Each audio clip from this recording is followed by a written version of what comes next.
সবাইকে আমন্ত্রণ 2024-এর শেষ দিনে আমাদের নিয়মিত আয়োজন ক্লেমন বিয়ন্ড দ্য গ্যালারিতে আপনাদের সঙ্গে আছি আমি রেজওয়ানুজ্জামান। আর আজকে আমাদের সঙ্গে অতিথি হয়ে আছেন ক্রীড়া সাংবাদিক ক্রিকেট ফর বাংলাদেশ প্রতিনিধি মোহাম্মদ ইসাম। স্বাগত জানাচ্ছি আপনাকে। শুনছিলেন দেশ বিদেশের খেলা সব শেষ খবরগুলো আপনাদেরকে জানিয়ে দিলাম। আমরা বলছিলাম যে ক্রিকেট নিয়ে কথা বলবো, বিপিএল চলছে, বিপিএলই তাই আলোচনার বিষয়। কেন বিপিএল এবং কেমন বিপিএল সেই নিয়ে আমরা কথা বলবো। বিপিএলটার আয়োজনের আসলে উদ্দেশ্য কি এবং কেমন বিপিএল হচ্ছে এবার, এই বিষয় নিয়ে কথা বলবো। মোহাম্মদ ইসাম আছেন আমাদের সঙ্গে, বাংলাদেশের ক্রিকেট প্রতিনিধি। আপনারাও চাইলে অংশ নিতে পারেন, ফোন করতে হবে স্ক্রিনে দেখানো নম্বরগুলোতে। ইসলামের কাছে জানতে চাই কেমন হলো প্রথম দিন বিপিএলটা, সেটা প্রথমে জানতে চাই, এবং এই টুর্নামেন্ট নিয়ে যে ধরনের নতুনত্বের কথা বলা হয়েছিল তার কতটা প্রতিফলন দেখতে পেয়েছেন মাঠের খেলায়? না, মাঠের খেলা ভালো হয়েছে। মাঠের খেলা দুটো খেলাই I really enjoyed the cricket. আমার কাছে রাজীবের সবচেয়ে ভালো লেগেছে যে ক্রাউডটা এসেছিল বিপিএলে। আমরা কিন্তু গত অনেক বছর ধরে, ইনফ্যাক্ট লাস্ট শুরুতে দেখা যায় না এত ক্রাউড। হ্যাঁ, এত ক্রাউড কখনোই দেখা যেত না, অনেক সময় লাগতো বিল্ড আপ করতে। ওই দিক থেকে আমি বলবো যে খুব এনজয়েবল ছিল। ওয়েদারটাও খুব ভালো আছে, তো আমার মনে হয় যে ওই দিক থেকে খুব ছিল। আর আমাদের লোকাল প্লেয়াররাও, বাংলাদেশের মাহমুদুল্লাহ রিয়াদ বলেন, মাহিদি হাসান খুব ভালো ক্রিকেট খেলেছে। তো তারা তো ফর্মেও, রিয়াদ তো ট্রিমেন্ডাস একটা ফর্ম দিয়ে ঢুকছে বিপিএলে, মাহিদিরও ফর্ম খুব ভালো। সো এগুলো দেখে তো খুবই পজিটিভ লেগেছে। আমি কালকে সারাদিনই মাঠে ছিলাম, সকাল থেকে অলমোস্ট মাঠে ছিলাম, তো অনেক কিছুই দেখেছি আর কি। মাঠের বাইরেও নানা ঘটনা ঘটেছে, টিকিট নিয়ে অনেক ঝামেলা হয়েছে। এটা কি কারণটা কি? অন্য বিষয়গুলোতে নিয়ে ক্রিকেট বোর্ড আসলে খুব বেশি ফোকাস ছিল আপনার মনে হয় যে এই টুর্নামেন্ট করার আগে, কিংবা ক্রিকেট বোর্ডের লোকের সংকটের কারণেও কয়েকজনকে আসলে সব বিষয় দেখতে হচ্ছে, এই কারণে কি আসলে কিছু জিনিস বাইরে চলে গেছে? You are mostly correct. আমার মনে হয় রাজীব ভাই, একটা সেট আপ চলে গেছে। কিছু জিনিস কিন্তু আপনার বলতে পারেন যে একটু আউটসোর্স ক্রিকেট বোর্ড, হয়তো অফিসিয়ালি বলে না, বাট টিকেটিং বলেন, সিকিউরিটি বলেন, এগুলো একটু তো মানুষের অন্য যারা এক্সপার্ট এগুলোর হেল্প লাগে। তো এইবার আসলে কতজন আছে ওই ক্ষেত্রে আমি ঠিক কনফার্ম না যে সবাই আছে কিনা, এবং কতটা উদ্যোগী ছিল সবাই। তো ওই ক্ষেত্রে কিছু ভুলও হয়েছে আমার মনে হয় তাদের প্রসেসে, এবং একটু ডিলে হয়েছে। আমাদের ক্রিকেট বোর্ডের প্রেসিডেন্ট ফারুক আহমেদ উনি বলেছেন একটু ধৈর্য দেখাতে হবে, আর তারা হয়তো এক্সপেক্টও করে নাই এত চাপ হবে শুরুতে। আচ্ছা, আমি গতকাল যে লাইনগুলো দেখেছি, পরে আমি শুনলাম যে একটা প্রিন্টিং এরারও মনে হয়েছিল, কিছু ব্যাকগ্রাউন্ডের কিছু মিসম্যানেজমেন্ট ছিল অবশ্যই। তো ওগুলো মেনে নিতে হবে, ওগুলো মেনে কাজ করতে হবে। এবং যদি গতকালকের এক্সাম্পলটা আমরা ধরে নেই, যদি পুরো বিপিএল এরকম হয়, বিসিবির আরও কেয়ারফুল হতে হবে, আরও সিরিয়াস হতে হবে এটা নিয়ে। আচ্ছা, এমনিতে আমরা বলছিলাম যে কেন বিপিএল এর 11th সিজন চলছে, 12 বছর প্লাস টাইম। বিপিএল যে উদ্দেশ্য নিয়ে শুরু হয়েছিল, মাঠের প্লেয়ারদের পারফরমেন্সের কথাই বলি, অন্য জায়গায় পড়ে, সেইটা কি আপনার সফল মনে হয় নাকি এখন অনেক দূর যেতে হবে মনে হয়? না, সফল একেবারেই বলবো না। আমার মনে হয় বিপিএল এর সফলতার মাপকাঠি হবে আমরা আমাদের বাংলাদেশের যে টি-20 ইন্টারন্যাশনাল টিম, সেটা কত ভালো করতে পারে। তো ওইটা যদি এনশিওর না করতে পারে, এবং এখন পর্যন্ত এটা করতে পারেনি, তো এইবার আশা আছে যে এনসিএল টি-20 থেকে যারা স্টার একটু যারা ভালো খেলে এসছে, ওই ফর্মটা যদি ক্যারি করতে পারে, আর আমাদের লোকাল প্লেয়াররা যদি একটু রোলগুলা ইম্প্যাক্ট করতে পারে ওই রোলগুলোতে, ওপেনিং ব্যাটিং, ডেতে বোলিং, বা সিগনিফিকেন্ট কোনো মোমেন্টে একটা ম্যাচ উইনার হিসেবে, যেমন গতকাল মাহিদির আর মাহমুদুল্লাহ রিয়াদের যে পারফরমেন্স, এগুলো যদি আমরা রেগুলার দেখতে পারি, তাহলে বলবো যে আমি যে 11তম বিপিএলে এসে কিছুটা সাফল্য পেয়েছে। আচ্ছা, এমনিতে সেই চান্সেসটা কি আছে দলগুলোর যে কাঠামো? আমরা গতবার পর্যন্ত বলতে পারি যে বিদেশিকে নির্ভর করে টিম গড়ানো, এবার বিদেশির তারকা ভ্যালু কিছু কমেছে, আবার কয়েকজন আছে, সেই জায়গায় কি লোকাল প্লেয়াররা সেই রোলগুলো পাচ্ছে? না, খুব বেশি পাচ্ছে না। তবে এইবার যেহেতু ফর্মে আছে, আপনি হয়তো দেখবেন যে লোকাল প্লেয়াররা একটু করে জায়গা পাচ্ছে, পাচ্ছে। কুমিল্লা নেই, যেহেতু কুমিল্লা নেই আপনার অ্যাটলিস্ট 2-3টা বড় স্টার হয়তো আসবে না। আর আমি শুনলাম, আমার খবর আসলো যে বাবর আজম বা মোহাম্মদ রিজওয়ান তারা হয়তো ব্যস্ত, তারা হয়তো নাও আসতে পারে, তাদের যেই ফিস চাচ্ছে সেটা অনেক বেশি। তো ওই সব কিছু মিলিয়ে একটু ডিফিকাল্ট হয়ে যাচ্ছে এদেরকে আনতে, which is a good news for the local players. আচ্ছা, জেসন রাইস, অ্যালেক্স হেলস, এরাই এখনকার এবারের টুর্নামেন্টের বড়, শাহিন আফ্রিদি, এরাই টুর্নামেন্টের বড় তারকা। আমি বলছি যে আপনার প্রথম দিনের ম্যাচে যেটা এক্সপেক্টেড ছিল যে বরিশাল জিতবে, এক্সপেক্টেড ছিল রংপুর ঢাকার মধ্যে ফাইট হবে, এই তিনটা দলই কি আপনার কাছে মনে হয় টুর্নামেন্টের বেস্ট টিম? আসলে সত্যি কথা বলতে রাজীব ভাই, রংপুর আর বরিশালই মনে হচ্ছে বেস্ট টিম। তবে আমি সেদিন তামিমকে জিজ্ঞেস করেছিলাম, বলেছিল সব টিমই ব্যালেন্সড। চট্টগ্রাম বলুক আর Khulna is a fighting team, আমার কাছে dark horse of the tournament. সিলেটও উঠে দাঁড়াতে পারে। সো আমার মনে হয় এক রাজশাহীটা নিয়ে সবার একটা শঙ্কা আছে যে আসলে কীরকম খেলে, এছাড়া অন্য টিমগুলা মোটামুটি ব্যালেন্স ভালো করেছে টিমগুলো। কিন্তু বরিশাল একটু এগিয়ে, আমি বরিশাল আর রংপুরকে এগিয়ে রাখবো। হ্যাঁ, বরিশাল তো অবভিয়াসলি বেশ এগিয়ে। বেশি, এবং কালকে যে ডিবাকলের পরে তারা যেভাবে ফিরে এসেছে সেটা প্রমাণ হয়েছে যে তাদের স্টার এত ফায়ার পাওয়ার আছে, এবং এত প্লেয়ার নেয়ার কারণটা কি। এবং মোহাম্মদ নবীকে দেখছিলাম যে 9 নম্বর না 10 নম্বরে ব্যাট করবে, তার মানে তাদের ব্যাটিং ডেপথ আসলে কতটা বেশি, প্লাস এক ওভারই বোলিং করেছে মাত্র। সো হ্যাঁ, ওইটাও আমার মনে হয় এটা তামিমের জন্য একটা চ্যালেঞ্জ হবে, তামিম ইকবালের জন্য এটা একটা চ্যালেঞ্জ হবে যে সে কিভাবে ফিট করে এতগুলো রোল। সো এটা মানে প্রবলেম অফ প্লেন্টি, ভালো একটা টিম এটাই চায়, কম থাকার চেয়ে বেশি থাকাই ভালো। সো ওটা ম্যানেজ করতে হবে এবার পুরো টুর্নামেন্টে। তামিম ইকবালকে নিয়ে বললেন, তামিম ইকবালকে আপনার কতটা সিরিয়াস মনে হয়েছে এই টুর্নামেন্টকে ঘিরে এবং নিজের ক্রিকেট ক্যারিয়ারকে ঘিরে? খুবই সিরিয়াস। তামিম ইকবাল কিন্তু এনসিএল টি20-র জন্য প্রিপারেশন নিয়ে খেললো এবং খুব ভালো খেলেছে ওখানে, খুব ডিফারেন্ট ব্যাটিং করেছে। কিছু পুরনো তামিমের শটস আমরা ফিরে পেলাম, ডাউন দ্য গ্রাউন্ড পা তুলে সেই পুল করা, ফ্লিক করা, ওগুলো দেখেছি। এবং খুব সিরিয়াস ছিল ওই সময়টা, always is a very serious cricketer.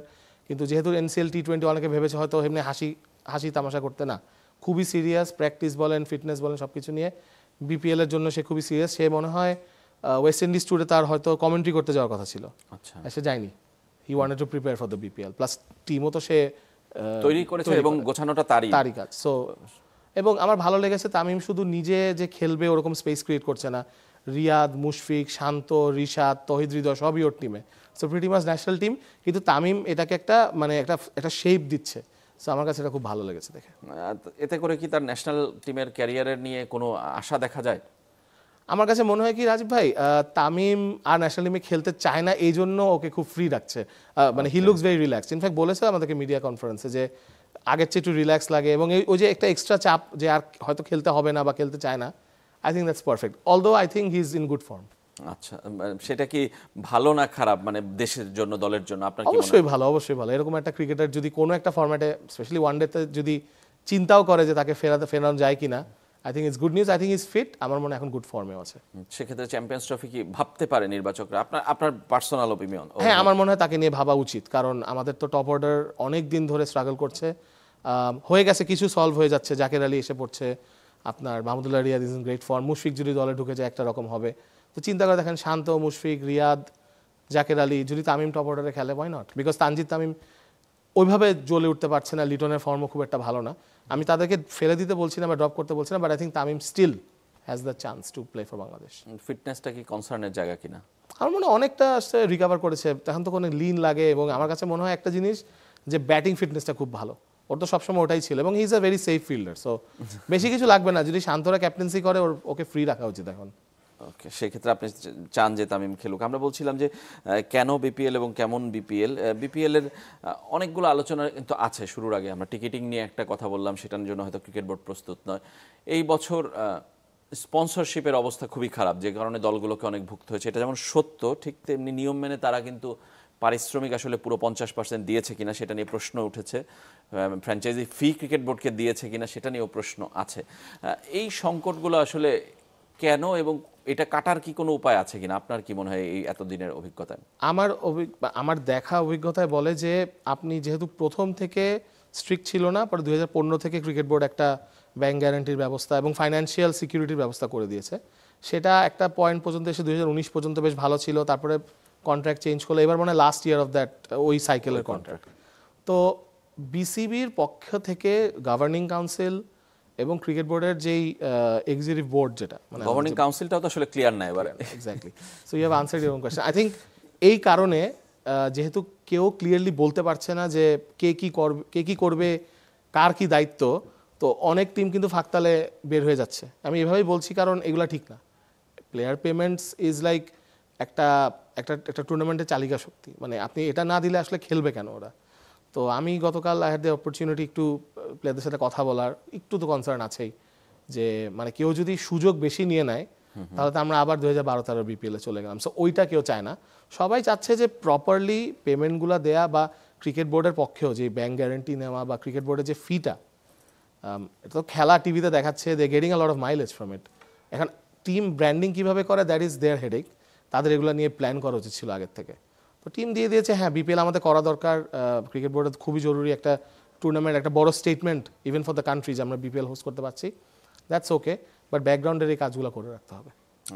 এই বিষয়টার সাথে কি বিপিএল এর মডেলটাও কি আসলে জড়িত, যে আসলে এই ফর্মুলায় আসলে বিপিএল করলে কখনোই তো আসলে কোনো টিম প্রফিটেবল হবে না, সেই ক্ষেত্রে আসলে তারা তো লুজিং কনসার্ন থাকতেই থাকবে। দেখেন, আমাকে বিপিএল এর ওনার আগে বলতে এটা চ্যারিটি, ইটস আ চ্যারিটি, মানে আমরা টাকা দিচ্ছি, এখান থেকে আমরা সম্ভবই না রাজীব ভাই এখান থেকে টাকা রিকভার করা, কোটি কোটি টাকা। এটা যত আপনি গায়ে যত স্টিকার লাগান, ওই স্পন্সরশিপ দিয়ে হবে না।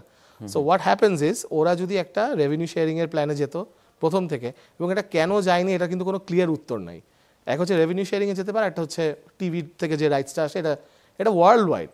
রাজীব ভাই, ইংলিশ প্রিমিয়ার লিগের পরে যে ওদের ফার্স্ট ডিভিশন, সেকেন্ড ডিভিশন, ওদেরও কিন্তু টিভি রাইটস আছে, জি, হয়তো কম, হয়তো ওরা ওরকম টিম বানাতে পারে না, দ্যাট ইজ মেরিট ওয়াইজ, যে ওরা ভালো খেললে উপরে উঠবে, and then তখন বাড়বে।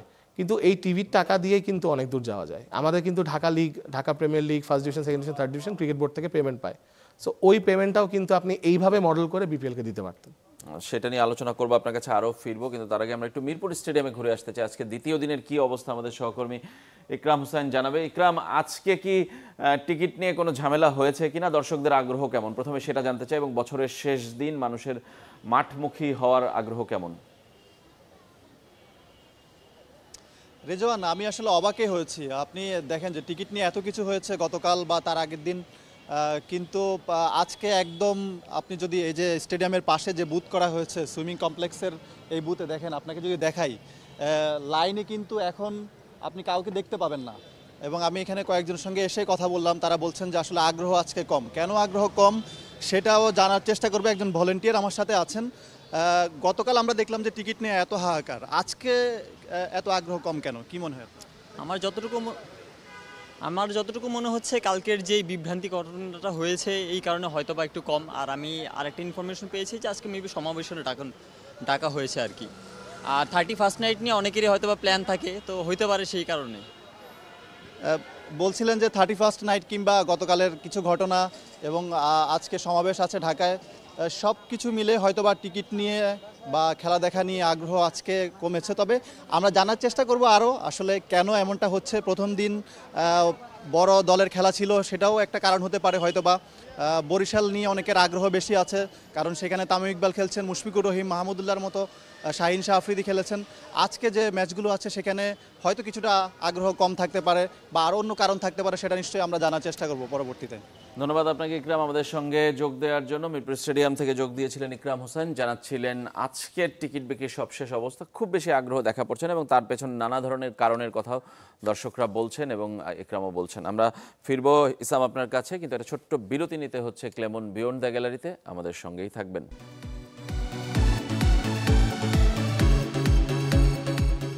আমরা বিরতির আগে দর্শকদের আগ্রহ এবং অনাগ্রহের বিভিন্ন রূপটা দেখছিলাম গতকালের সাথে আজকের। আপনার কি মনে হয় যে এটা প্রথম দিন দেখে এরকম ভিড়, নাকি বরিশালের ম্যাচ দেখে এরকম ভিড়, নাকি আজকে নানা অনুষ্ঠান দেখে আসলে এরকম সীমাবদ্ধতা দেখে আসলে মানুষের আগ্রহ কম? আজকেরটা হয়তো একটু ডিফারেন্ট। 31st নাইট প্লাস একটা মহাসমাবেশ আছে, ছাত্রদের একটা বড় প্রোগ্রাম আছে, এটার একটা কারণ হতে পারে। খেলাও তো আপনার একটু এগিয়ে আনা হয়েছে। রাজীব ভাই, আমি গতকাল যে কথা বলে বুঝলাম, it is not just Barishal ও রংপুর। এইবার বিপিএল মানুষ দেখবে, এবার মানুষের খুব মানে এনথুজিয়াজম অনেক বেশি। আই থিঙ্ক অনেক কিছু চেঞ্জ হয়েছে দেশটার এই বছরটা একটা ডিফারেন্ট ইয়ার ছিল। গতকাল তো খুবই মানে বাইরে তো জমে উঠছে পুরা, মানে বিসিবি কন্ট্রোলের বাইরে চলে গেছিল, মারামারি হয়েছে, ওটা একটা জিনিস। যখন সব ঠিক হয়ে গেল, লাইনস ওয়ার পারফেক্টলি ওকে, সবাই সুন্দর চিয়ার করতে করতে ঢুকলো ভিতরে। তো আমরা দেখেছি অনেক, হয়তো এই জায়গাগুলো তো বিসিবি একটু দেখতে হবে যে লাইনে যখন ঢুকে এত সময় লাগে ঢুকতে। আমরা যেরকম দেখি খেলার শুরুতে মানুষ থাকে না কিছুক্ষণ, তারপর আবার হঠাৎ প্যাকড হয়ে যাচ্ছে, তো এগুলো দেখতে হবে। বাট এইবার আমার ধারণা, if I am not wrong, আমি কথা বলেছি অনেকের সাথে গতকাল, জেনারেল পাবলিকের সাথে কথা শুনেছি, অনেকের টিভি রিপোর্টাররা যখন জিজ্ঞেস করছিল 1 নম্বর গেটের বাইরে, সেখান থেকে আমার মনে হয়েছে যে এইবার একটা ভালো, মানে আমরা একটা ক্রাউড দেখবো। অলমোস্ট এভরিডে না হলেও উইকেন্ডগুলোতে ভালো ক্রাউড পাবো, বড় ম্যাচগুলোতে ভালো ক্রাউড পাবো। আর আমাদের তো কাভারেজের জুরি নেই, আমরা তো ভালো বেস্ট কাভারেজ দেওয়া হয় বিপিএল এর, সো আমার মনে ভালো হবে। উইকেন্ডের কথা আসলে ফিকচারের ক্ষেত্রে বাংলাদেশ একটু সবসময় ভাবা হয় যে শুক্র শনিতে খেলা কম পড়ে। আমি এটা আগের বছরগুলোতে দেখেছি, এবারও কয়েকটাতে দেখলাম যে নেই। মানে এই জিনিসটা কি একটু বিবেচনায় আনা উচিত কিনা? অবশ্যই। আমি বুঝতে পারি না, আমাদের মানে বিপিএল, তারপর আমাদের যে টেস্ট ম্যাচ হয় বাংলাদেশে বা ওয়ানডে সিরিজ হয়, উইকেন্ড দিতেই হবে আপনার, যদি বাচ্চাদেরকে আনতে চান, ওয়ার্কিং ক্লাস আনতে চান, মানে ফ্যামিলি আনতে চান। ফ্যামিলি আনতে চান, আপনার অবশ্যই উইকেন্ড দিতে হবে। উইকেন্ড ছাড়া তো আসলে ফ্রাইডে স্যাটারডে সবাই খুঁজে কিছু করার জন্য, ঢাকা শহরে তো অত কিছু করার ইয়ে থাকে না, স্কোপ থাকে না। জি। আর মিরপুরে তো সহজ, মানে যাতায়াত ব্যবস্থা সবকিছু, এখন তো মেট্রো রেলও আছে। তো উইকেন্ড আসলে কেন মিস হয়ে যায়? আমি টেস্ট ক্রিকেটও চিন্তা করি যে শুরুই করা উচিত থার্সডে ফ্রাইডে স্যাটারডে। যেটা যেটা ইংল্যান্ডে কিংবা হ্যাঁ, অস্ট্রেলিয়াতে exactly. বৃহস্পতিবার শুরু করে, তারা যাতে স্যাটারডে সানডে তারা কভার করতে পারে। এটা কিন্তু আমাদের জন্য বৃহস্পতি শুক্র শনি ফার্স্ট ডে 3 দিন হয়। আর ধরেন ডে 4-5 আপনি ফ্রিও করতে পারেন অনেক সময়, যে এত লোক যদি না হয় আপনি টিকিট ইস্যুই করলেন না, তো পরে দেখা গেল ওয়ার্ক ডেতে আসলে খুব ডিফিকাল্ট হয়ে যায়। আই থিঙ্ক টি-20 আপনি দুপুরেটা তো দেখতে পারবেন না, আপনি বিকালেরটা হয়তো যেতে পারেন, ট্রাফিকেরও সমস্যা থাকে। তো কেউ আবার একটা খেলা দেখতে চায় না, চায় যে যদি ফ্যামিলি নিয়ে যাই, আই থিঙ্ক অফিসে সবাই মিলে যায়, দুইটা খেলা দেখতে চায়। সো আমার কাছে মনে হয় যে হ্যাঁ, উইকেন্ড বিবেচনা আনতেই হবে। অনেক কিছু আসলে রাজীব ভাই ছোট ছোট গ্যাপ থেকে যায় আমাদের কাজে। আমরা একদমই শেষের দিকে যদি জানতে চাই যে কেমন বিপিএল আমরা চাই, কিংবা এই বিপিএল শেষে আপনি কি দেখতে চান, সেটা যদি আপনাকে জিজ্ঞেস করি কি বলবেন? আমি কয়েকটা জিনিস বলবো। একটা হচ্ছে যে এটা এন্টারটেইনমেন্ট চাই। আমি একজন ক্রিকেট ফ্যান হিসাবে বলবো যে একটা বিশাল এন্টারটেইনমেন্ট চাই, থ্রিলিং ম্যাচেস চাই। এভরি ম্যাচ না হলেও মানে এটার মধ্যে একটা কনটেক্সট থাকতে হবে। শেষে যখন গ্রুপ স্টেজ শেষ হবে একটু তো চাপা উত্তেজনা, মানে সব ধরনের উত্তেজনা লাগবে, ফাইনাল টাইনাল তো থাকেই। আর তার চেয়ে বেশি হচ্ছে যে আমরা এই যে নতুন বাংলাদেশ এসেছে, নতুন বাংলাদেশ থেকে আমরা কি পাচ্ছি, ক্রিকেট থেকে তো আমাদের কিছু দেখাতে হবে। সো আমার মানে বিসিবিকে আমি বলবো যে আহ্বান জানাবো যে এমন কিছু করুক যে প্লেয়াররাও আমাদেরকে নতুন কিছু দিতে পারে। আমাদের লোকাল প্লেয়াররা, আমাদের যারা ধরেন এখনও বাংলাদেশ দলে খেলেনি এরকম তো প্লেয়ার অনেক আছে, তাদেরকে বেশি করে প্রমোট করা উচিত কোনো একভাবে। এবং এটা টিমগুলো করতে পারে, তাদের ওখানে অপরচুনিটি দিয়ে, বিসিবি করতে পারে তাদের প্ল্যাটফর্মে তাদেরকে সুযোগ দিয়ে। আরেকটা জিনিস হচ্ছে যে আমরা 2026-এ অবভিয়াসলি টি-20 ওয়ার্ল্ড কাপ আছে একটা ইন্ডিয়াতে। আমি পার্সোনালি চাবো যে এই বিপিএল বা সামনের দু একটা টুর্নামেন্ট থেকে একটা টিম তৈরি করা বিপিএলে। সেটা তামিম ইকবাল হতে পারে, মুশফিক হতে পারে, জাকের আলী হতে পারে, লিটন হতে পারে। এটা বয়স বিবেচনা নয়, ফর্ম এবং পারফরমেন্সের বিবেচনা। বিপিএল এ কেমন করে, প্রেসার হ্যান্ডেল করতে পারে কিনা, বড় ম্যাচে স্ট্রাইক রেট কিরকম, বোলিংয়ে ইয়র্কার মারতে পারে কিনা, আমাদের এগুলো দেখতে হবে। এবং বিপিএল শুড বি দ্য মানে প্লেগ্রাউন্ড ফর দিস। এখান থেকে আপনি টি-20 বানাতে হবে। অবশ্যই। আমরা আরো দুটো বিষয় জানতে চাই যে কালকে আমি যে স্ট্রাইক রেটে কথা বলেন, খুশদিল স্যার একটা কথা শুনছিলাম যে তিনি বলেছেন যে 250 স্ট্রাইক রেটে ব্যাটিং করেছেন। বলেছেন যে এরকম সিচুয়েশন তার জন্য নতুন নয়, তিনি অনেকবার অনেক জায়গায় খেলেছেন, পিএসএলেও খেলেছেন, সুতরাং তিনি কখনো প্রেসার ফিল করেনি। বাংলাদেশের প্লেয়াররা কি আসলে এই ফিল্ডটা নিয়ে খেলে কিনা কখনো? এটা পুরো অভ্যাসের ব্যাপার।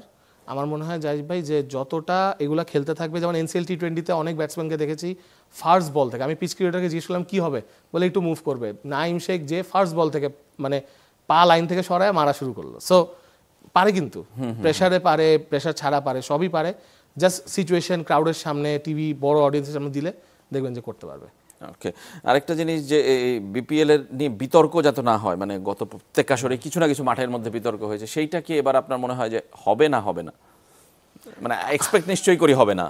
আশা তো করি হবে না, তবে যেই খবর পাচ্ছি বা যা শুনতে পাচ্ছি রাজীব ভাই, আমার মনে হয় খুবই শঙ্কিত আমি পার্সোনালি। ওকে। কারণ তারা এবার মনে হয় আকসু, যেটা ফরেন যেই ওভারসিজ আকসুটা আসতো, ওটা মনে হয় তারা এবার বর্জন করেছে, আনবে না।